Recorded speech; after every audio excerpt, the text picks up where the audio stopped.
भारतीय राजनीति में आज एक बहुत बड़ा परिवर्तन देखने को मिल रहा है।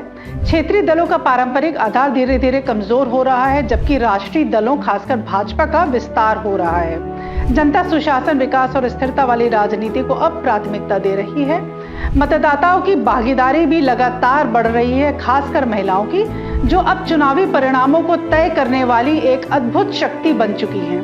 ये सब मुद्दे आज के राजनीतिक परिदृश्य का केंद्र हैं और अब प्रधानमंत्री नरेंद्र मोदी जी के कई संबोधनों में इनका स्पष्ट उल्लेख मिलता है। भाई और बहनों, आज मैं देश की महिलाओं, हमारी बहन बेटियों को विशेष रूप से नमन करता हूं। चुनाव के नतीजों में मेरी इन माताओं, बहनों का, बेटियों का बहुत बड़ा योगदान है। जहां जहां महिला मतदाताओं ने पुरुषों के मुकाबले ज्यादा वोट किया है, वहां बीजेपी को बम्पर जीत मिली है। पहले क्षेत्रीय दल स्थानीय मुद्दों, जाति, समाज और क्षेत्रीय पहचान पर मजबूत थे, लेकिन अब नेशनल पार्टीज बेहतर संगठन, संसाधन, विकास योजनाओं और ब्रांडिंग के साथ हर स्तर पर अपनी पहुंच बना रहे हैं। भाजपा जैसे राष्ट्रीय दल कई राज्यों में, जैसे पश्चिम बंगाल, महाराष्ट्र आदि में क्षेत्रीय दलों की प्राथमिक सीटों पर कब्जा कर रहे हैं। हालिया चुनाव में भाजपा की सफलता, जैसे पश्चिम बंगाल और बिहार, इसमें उल्लेखनीय प्रदर्शन हुआ है, वो इसी बदलाव को दर्शाती है। क्षेत्रीय दल अब राष्ट्रीय एजेंडे से जुड़ने या सहयोगी बनने पर मजबूर हैं। कांग्रेस जैसे दल क्षेत्रीय दलों पर पैरासाइट की तरह सवार होने का आरोप उन पर मोदी जी ने लगाया है, लेकिन क्षेत्रीय दलों की स्वतंत्र ताकत भी घट रही है। अब कांग्रेस पार्टी 2024 से एक परजीवी कांग्रेस पार्टी के रूप से जानी जाएगी। और परजीवी वो होता है जो जिस शरीर पर उस शरीर के साथ रहता है, ये परजीवी उसी को ही खाता है। कांग्रेस भी जिस पार्टी के साथ गठबंधन करती है, उसी के वोट खा जाती है। राष्ट्रीय स्तर पर विकास, सुरक्षा और कल्याणकारी योजनाएं जैसे पीएम आवास, उज्ज्वला, आयुष्मान का सीधा लाभ अब जनता को मिला है। सोशल मीडिया और डिजिटल कैंपेनिंग से भी राष्ट्रीय ब्रांडिंग मजबूत हुई है। वन नेशन वन इलेक्शन जैसे इनिशिएटिव्स जो स्थानीय राष्ट्रीय विभाजन को कम करती हैं, इनका भी जबरदस्त इम्पैक्ट हुआ है। सुशासन और विकास की राजनीति का उदय, जनता अब जंगल राज, भ्रष्टाचार या परिवारवाद से ऊब चुकी है। गुड गवर्नेंस और डेवलपमेंट ही अब विकास का केंद्र है।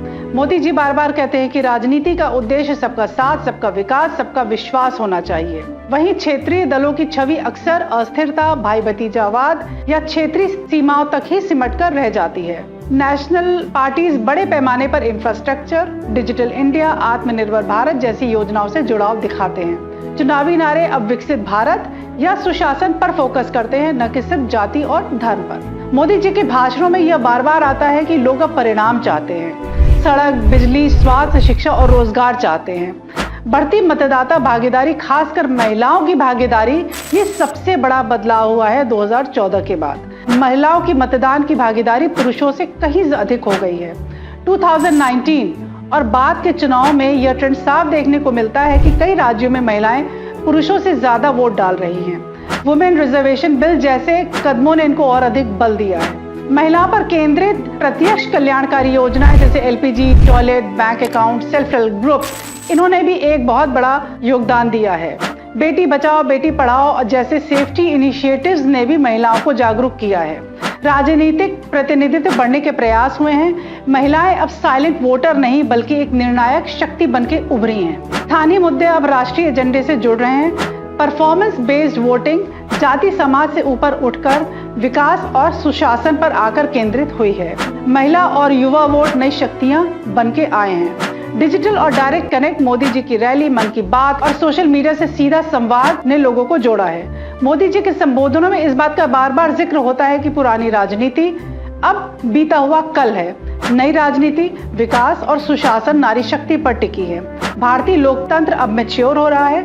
मतदाता ज्यादा से ज्यादा डिमांडिंग होते जा रहे हैं। क्षेत्रीय दल अगर खुद को नेशनल एजेंडे से नहीं जोड़ेंगे तो वो आने वाले समय पर नहीं टिक सकते। प्रधानमंत्री मोदी जी का विजन एक विकसित भारत 2047 का विजन है और जनता इस विजन को पसंद कर रही है।